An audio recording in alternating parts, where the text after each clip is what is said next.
Before we begin, viewer discretion is advised. What you're about to witness is fiction, crafted for entertainment, drama, and the sheer thrill of imagining what happens when two worlds collide. Because today's story isn't just another talk show appearance. It's a showdown, a clash of temperaments, legacies, and unspoken agendas. What happens when the ultimate Hollywood gunslinger walks into a brightly lit television studio where daytime hosts rule the roost? What happens when Clint Eastwood, the man who survived duels at high noon, stared down outlaws in ghost towns, and built a reputation on characters who spoke in low growls and let their actions do the talking, finds himself surrounded by hosts who thrive on chatter, quick wit, and razor-edge commentary? It begins like any ordinary appearance. At least, that's how the audience sees it. A Hollywood legend steps backstage, ready to talk about his latest film, perhaps share anecdotes from a career that has stretched across generations.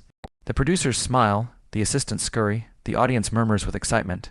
Everything appears routine, but beneath the glittering lights of the studio, something else is brewing. Hidden behind the cheerful chatter and polished cue cards is an undercurrent of tension, a subtle shifting of energy that only the most perceptive can feel. The studio feels a little too warm. The applause sign glows a little too bright.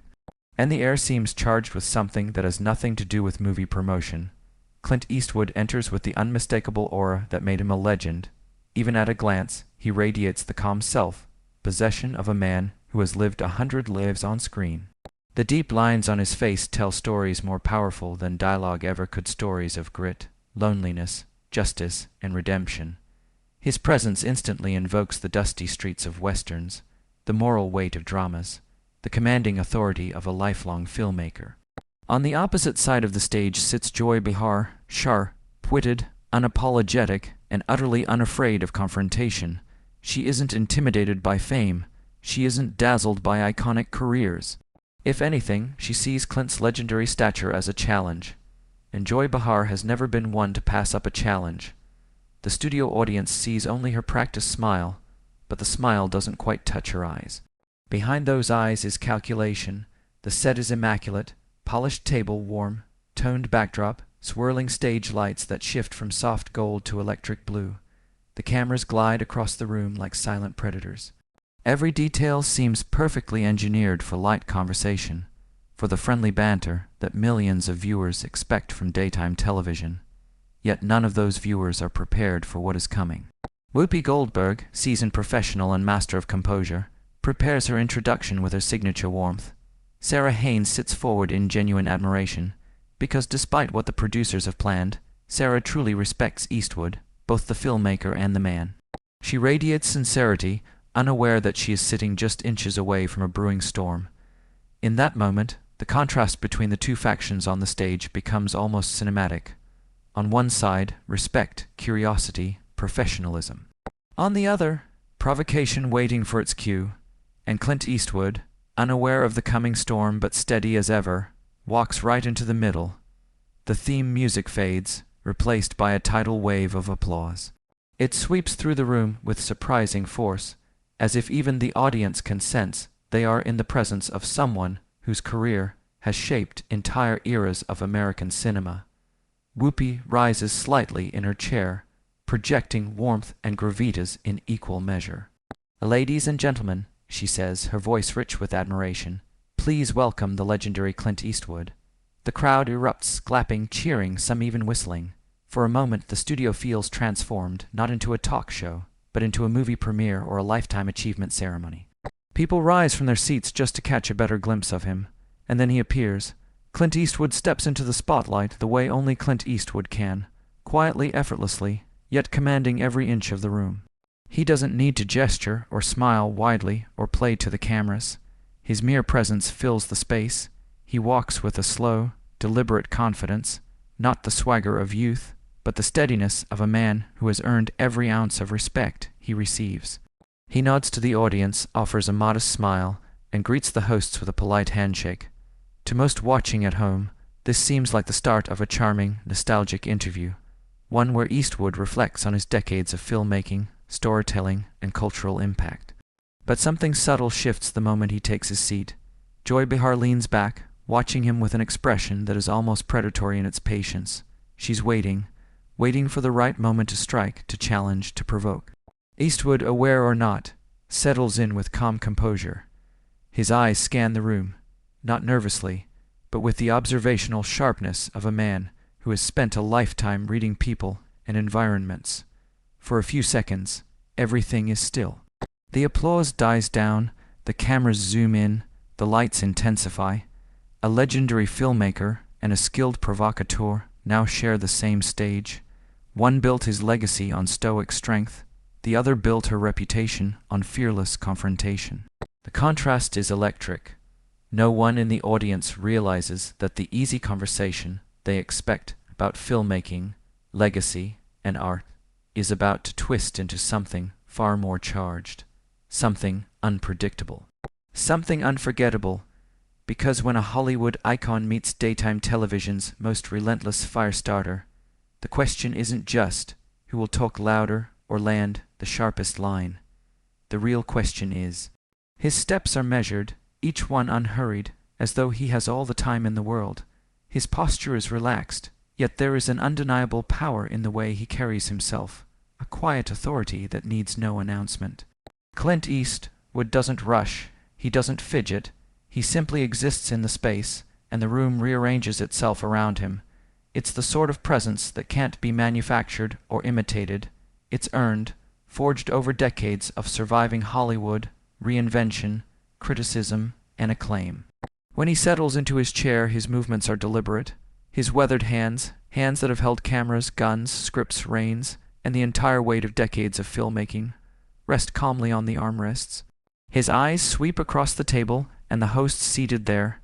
There is no judgment in his gaze, no impatience, just the quiet, measured patience of a man who has truly seen it all, from the golden age of westerns to the complexities of modern cinema. "Thank you for having me," he says, his gravelly voice cutting through the fading applause. There is something in his tone, polite yet firm, that instantly commands respect. The audience, still buzzing from his entrance, falls into complete silence. Whoopi Goldberg smiles warmly, eager to guide the conversation into comfortable territory. "So, Clint," she begins, leaning forward with genuine interest, "tell us about your latest project. What drew you to this story?" Eastwood leans slightly forward, as though inviting the audience into his world. His gaze becomes thoughtful, reflecting both memory and intention. "It's about second chances," he says. "Sometimes people deserve another shot at redemption, even when the world has written them off." Those words ripple through the studio. Murmurs of appreciation roll across the audience. A few nod thoughtfully, others smile, recognizing the depth of the message. It's a theme that feels almost universal: redemption, reinvention, renewal. And coming from Clint Eastwood, it carries extra weight. This is a man who has never been afraid to confront moral complexity, on screen or behind the camera. Sarah Haynes, unable to contain her admiration, leans forward. "That's such a beautiful theme," she says, her voice soft, sincere. "At this stage in your career, how do you decide which stories you want to tell?" Eastwood's answer comes simply, without any attempt at dramatization or poetic flourish. "I look for truth," he says. "Hollywood already has enough fantasy. What interests me is something real, something that says something honest about the human condition." His words drift into the air and settle over the studio like a warm blanket. You could hear a pin drop. It isn't just what he says, it's the way he says it, with conviction, with clarity, with the ease of someone who has spent a lifetime distilling complicated ideas into simple truths. The audience seems hypnotized. For several minutes, the conversation unfolds like a perfectly choreographed dance. Eastwood talks about directing, how he guides actors without imposing on them, how he builds trust on set, how he chases authenticity rather than spectacle. He speaks with a calm, reflective tone, occasionally smiling in that understated way that makes each smile feel meaningful. His answers are thoughtful but never verbose. He doesn't waste words, he shapes them. The hosts, Whoopi, Sarah, and the others, listen with genuine respect. Their questions are careful, measured, almost tender in their admiration. Even the audience is fully tuned in. Phones that would normally be held up for pictures are forgotten in laps. People lean forward, elbows on knees, as though attending a masterclass rather than a mid-day talk show. It feels less like an interview and more like a rare moment of insight, a chance to peer into the mind of someone who has shaped, challenged, and elevated American cinema for generations. A veteran artist sharing the lessons carved into him by decades of work. But not everyone is swept up in the reverence. Joy Behar sits back in her chair, watching him with a smile that is almost too polite. Her lips curve upward, but her eyes do not soften. Where the others show warmth, her expression shows calculation. Her hands remain folded neatly on the table, but even their stillness feels tense, coiled, waiting. She has yet to speak, yet her silence is louder than words. The moment has the eerie stillness of a desert just before a dust storm. Every compliment, every thoughtful response, every gentle laugh feels like the drawing back of a bowstring that no one realizes is about to be released. The air is charged with invisible tension, so subtle that the audience cannot feel it, but Clint Eastwood can. Perhaps it's instinct, the same instinct that once helped him size up opponents in countless westerns, even if they were fictional. Perhaps it's the slight stiffness in Joy's posture, the faint tightening of her jaw, or the way her forced smile lingers just a fraction too long. Maybe he senses something in the rhythm of the room, a shift in the emotional temperature. Whatever the cause, Eastwood knows a storm is gathering. Joy Behar hasn't spoken yet, but he can feel the moment approaching. A question, a challenge, a jab. Something sharp is coming, and he knows it. Yet he continues speaking with that same steady calm, refusing to let the unseen tension disrupt his sincerity. He talks about art, truth, redemption, pillars that have shaped not only his work but his worldview. The audience remains enthralled. The hosts lean in, absorbing every word, as though Clint is weaving a spell. Even the studio crew seems quieter than usual, watching from behind their cameras instead of checking monitors or whispering directions. But a shift is coming. The moment Joy Behar opens her mouth, the tone of the interview will change forever. The storm will break. The quiet reverence will shatter. And the audience, still lost in the glow of Clint Eastwood's wisdom, has no idea that the most explosive moment of the episode is seconds away. For now, though, the conversation remains warm, illuminating, almost magical. It is the kind of moment television producers dream about. But just off to the side, almost invisible, the storm waits. Silent, dangerous, inevitable. It feels almost sacred, an atmosphere daytime television almost never captures. For a moment, the studio becomes a cathedral of storytelling, a place where wisdom flows freely, and every listener leans in as though receiving some rare gift. Even the cameras seem to soften their mechanical whirring, as if not to interrupt the fragile magic being created on stage. But then, without warning, the air shifts. It's subtle at first, like the faint drop in temperature before a storm rolls across a valley. A whisper of tension floats through the space, touching the edges of the audience's awareness. Clint Eastwood finishes a sentence, his voice trailing off into the warm, appreciative quiet, and that's when Joy Behar moves. She straightens in her chair, not abruptly, but with a deliberate, practiced grace that signals a change in tone. Her polite smile tightens ever so slightly, losing its earlier softness. Her posture becomes sharper, her eyes narrowing just enough to reveal the mischief sparking behind them. She glances toward Eastwood with the kind of expression that says she's been waiting for the perfect moment to strike. "Clint," Joy says suddenly, slicing through the flow of conversation like a knife through silk. Her voice interrupts the rhythm so cleanly that everyone, in the audience, among the hosts, even backstage, feels the shift instantly. "Can I ask you something?" The question is simple, the tone is not. The room stiffens, not visibly, not dramatically, but the tension is there, coiling itself around the studio like a silent serpent. Something in her voice carries weight, purpose, and a hint of confrontation. It's not curiosity, it's not warmth, and it's definitely not the admiration that had filled the room moments before. You could hear the emotional temperature drop. A few audience members straighten in their seats. Sarah Haynes, ever the empath, senses the tonal shift and glances anxiously from Joy to Eastwood. Whoopi Goldberg shoots Joy a sharp, unmistakable warning look, the kind that daytime hosts master after years of live television. But the look comes a second too late. The arrow is already in flight. "You talk about truth and redemption." Joy continues, leaning back, her voice smooth but loaded. But don't you think some of your past comments about certain political figures might contradict that message? The words float into the air like smoke, thin, poisonous, and impossible to ignore. For a moment, silence swallows the room. Even the hum of the lights seems to dim. The audience freezes, unsure of how they're supposed to react. A few glance at each other, wide-eyed. Others look toward Eastwood, waiting for his response with the kind of anticipation reserved for high-stakes movie scenes. Sarah shifts uncomfortably. Her fingers fidget with the edge of her note cards. This wasn't her line of questioning. She wasn't prepared for this. Whoopi inhales slowly, clearly preparing a mental fire extinguisher should things ignite. But Clint Eastwood doesn't flinch. He turns slowly toward Joy, his movements measured, precise. His eyes narrow, not dramatically, but with a subtle tightening that says everything. Gone is the reflective filmmaker who had been speaking softly about art, humanity, and truth. In his place emerges the version of Clint Eastwood etched into cinematic history. The man whose stare alone could freeze an entire saloon, whose silence could be as lethal as any bullet.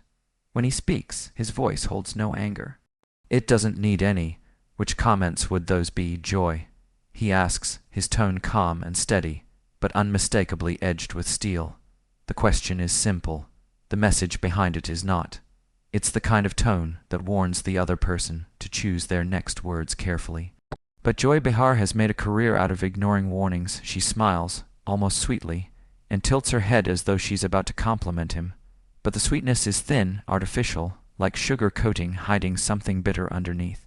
Oh, you know, she begins, stretching out the words with deliberate casualness. Your support for certain politicians who shall remain nameless. Politicians who have made some pretty questionable statements about women and minorities. The temperature drops another few degrees. A collective murmur ripples through the audience, soft, unsure, but undeniably present. Some people shift in their seats, others hold their breath. Even the studio crew reacts. A camera operator's jaw tightens, someone behind a boom mic hesitates mid-motion, and a stage manager near the monitor stops breathing altogether. Everyone senses it now. This isn't a harmless question. It's an incitement, a challenge, a test of Clint Eastwood's composure in front of millions. Joy Behar has effectively lit the fuse, and everyone is waiting to see how far the flame will travel before it hits something explosive. Clint studies her, not with hostility, but with the controlled intensity of a man who has faced tougher challenges than an uncomfortable question on daytime television. There is something ancient and calculating in his gaze, something that speaks to decades of navigating controversy, scrutiny, and public opinion. You can almost hear the producers backstage panicking silently. Someone probably whispers into a headset, "Do we cut to commercial?" Another voice whispers back, "No, keep rolling. This is ratings gold." The moment stretches. Joy waits, confident, prepared, almost eager. The hosts watch nervously, hearts in their throats. The audience leans forward as one, breath suspended. And Clint Eastwood, the man who built an entire cinematic legacy on stillness, on control, on unpredictability, prepares to respond. What happens next will either diffuse the storm or unleash it. The shift is no longer subtle. It's thunderous, electric, impossible to ignore. Clint Eastwood sits across from Joy Behar with the poise of a man who has weathered decades of scrutiny and walked away untouched every time. His reply is measured, restrained, but sharp enough to slice through steel. "I don't recall making any statements that disparaged women or minorities," he says, his voice firm but unshaken. It's not defensive. It's a statement of fact delivered with the calm of a man who doesn't fear confrontation. Joy Behar leans in immediately, sensing the opening she's been waiting for. Maybe not directly. She fires back, her tone slick with accusation, but by association. And just like that, the calm that once wrapped the studio like a warm blanket evaporates. It's gone ripped away by the force of Joy's provocation. What remains is tension, so thick you could scoop it up with a shovel. Fire is officially lit. Joy presses her advantage, feeding on the rising heat in the room. Her voice grows louder, confidence swelling as she senses the moment slipping from polite conversation into verbal combat. "Don't you think your political endorsements send a message?" She pushes, eyebrows arched, her smirk daring Clint to deny the implication. Across the table, the other hosts recoil as though someone has slammed a fist onto the desk. Whoopi lowers her gaze, jaw tightening. Sarah fidgets with her note cards as if hoping they might magically rescue her.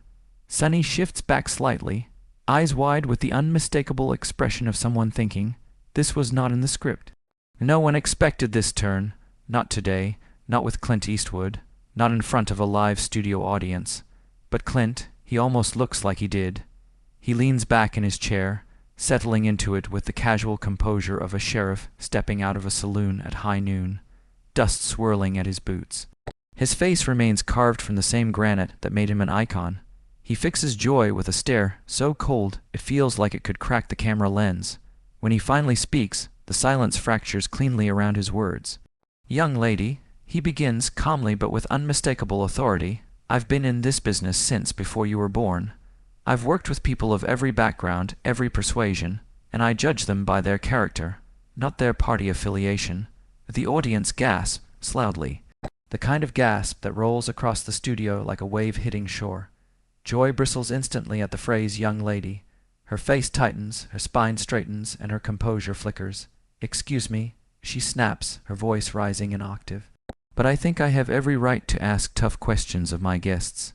"And I," Clint replies, calm as a frozen lake, "have every right not to answer gotcha questions from someone more interested in controversy than conversation."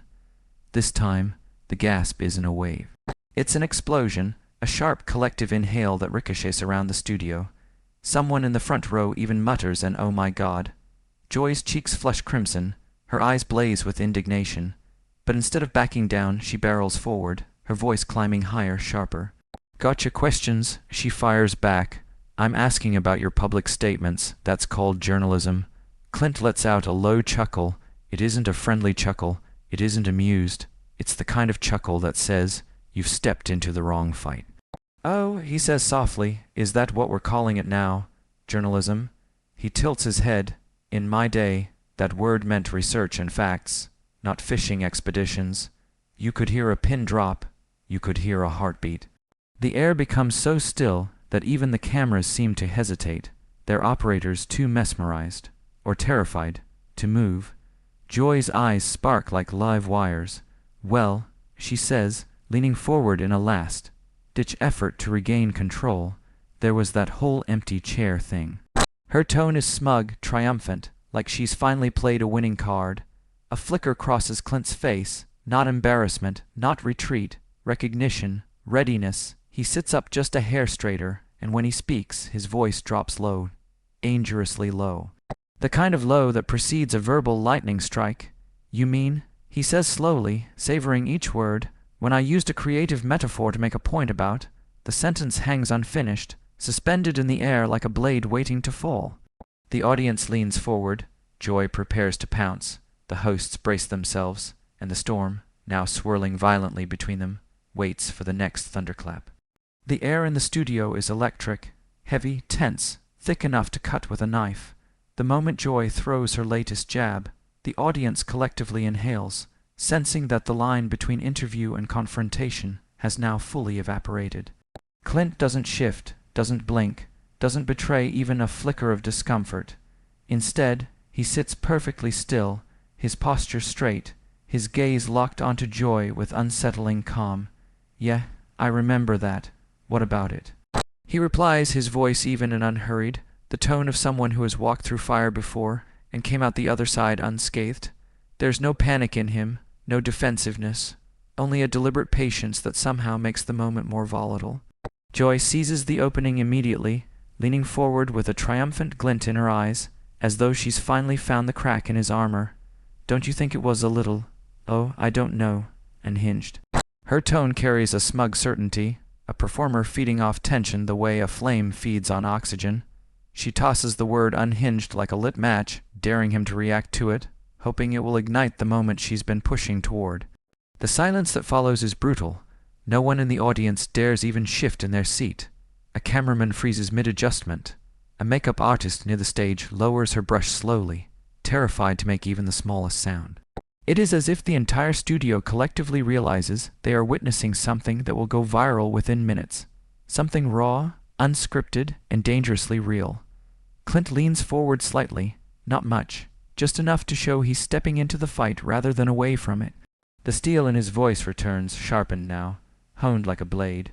"Joy," he says slowly, like he's giving her one last chance to change course. "Let me ask you something." She blinks, startled, not because of the question, but because for the first time in the exchange, she has no idea where he's going. What does that have to do with "just answer"?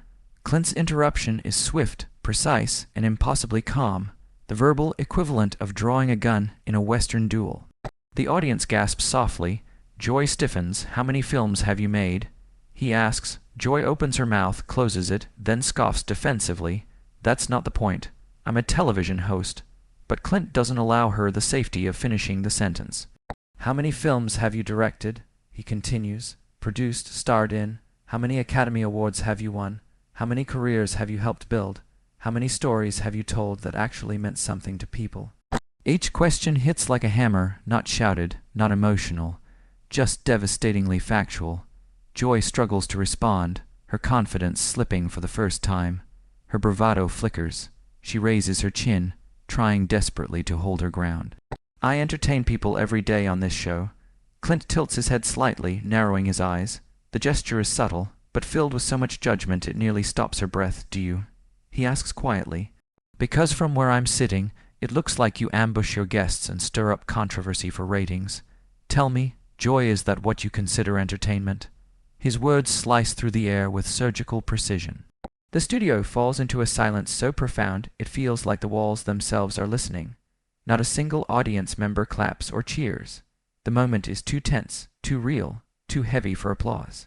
It's the kind of silence that crushes the chest. Everyone in the room knows something irreversible has happened. Joy swallows, her jaw tightening, refusing to show even a crack in her armor. She leans forward again, closer now, so close the hostility between them is almost tangible. Her voice rises a notch, each word trembling with fury and desperation. "I think I have every right," she fires back, "to ask tough questions to any guest who sits in that chair." Clint does not flinch. He doesn't even shift his weight.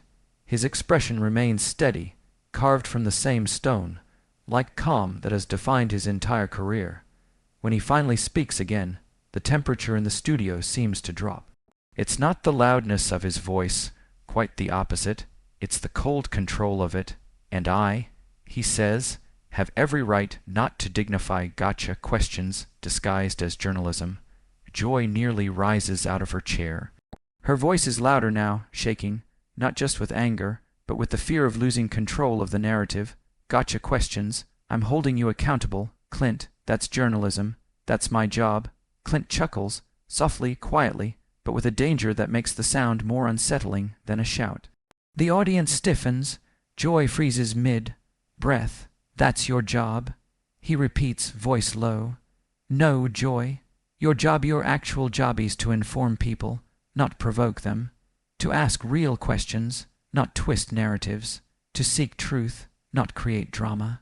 Joy's face reddens. She opens her mouth to respond, but her voice catches, tangled somewhere between outrage and uncertainty. "And here's the difference," Clint continues, leaning forward just enough to make every camera lock onto him. "I came here prepared to have a conversation, a real one, but you're not interested in conversation, are you? You're interested in confrontation. You're interested in going viral. You're interested in scoring points, not finding truth." A murmur ripples through the audience, not loud, but unmistakable. Clint keeps going. "You want to talk about accountability? Fine, let's talk about yours. How many times have you misrepresented your guests? How many times have you twisted a quote, clipped a moment, exaggerated a claim? All for entertainment." He pauses. "How often do you mistake volume for clarity, Joy? Because yelling doesn't make a point stronger. It just makes it louder." Joy grips the edge of the desk so tightly her knuckles turn white. "And that," Clint says softly, "is the real difference between us." The studio holds its breath. "Unhinged," Clint repeats her words slowly, deliberately. "No, Joy, I wasn't unhinged then, and I'm not unhinged now. I was making a point, a creative one, something you might understand, if you were more interested in art than ambush." Joy opens her mouth, ready to strike again, But for the first time, no words come out, and everyone watching knows this is no longer an interview.